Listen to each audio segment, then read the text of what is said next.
Miara-miasa akaiky ny Airtel Madagasikara sy ny Mobile Health Madagasikara eo amin'ny lafiny sosialy sy ny fanatsarana ny fahasalaman'ny mponina eny amin'ny fiarahamonina eny. Nanomboka tamin'ny taona 2012 no nisy izay famatoram-piara-miasa izay ary mbola mitohy izany mandraka ankehitriny.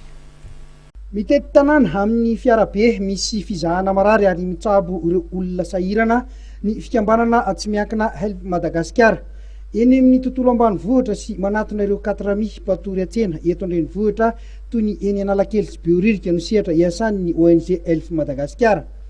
Ny aretina amin'ny ankapobeny sy ny fitsaboana nify no tena sahan'ny ireo mpitsabo ao amin'ny Health Madagasikara. Ho an'ny taona 2014 dia nahatratra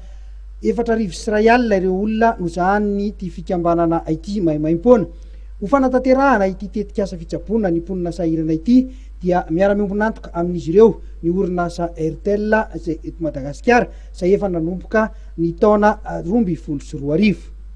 Mitohy ny fandarana asa ara-sosialy ataon'ny Airtel eo amin'ny lafiny fahasalamana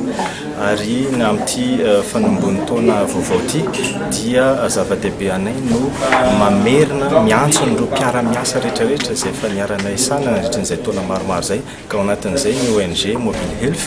ny marihana fa ny antony safidiana ny projet ny ONG Mobile Health dia tsotra dia tsotra satria somary nafinaritra anay projet nataon'ny zareo izay le manana le clinique mobile satria rehefa tsy afaka manantona ny toerana fahasalamana ny olona indrindra izay sahirana indrindra dia manosika izahay ireo mpiara-miasa mandeha manantona an'ireo mponina ireo ka ny antenaina amin'ity taona vaovao ity zany mba mivelatra kokoa le clinique mobile mba andeha tonga any amin'ny région fa tsy voatery tafijana eto Antananarivo fotsiny ka efa 3 taona zay no niaraisana tao mobilika na oly ary ny tsara ny fiara-miasa dia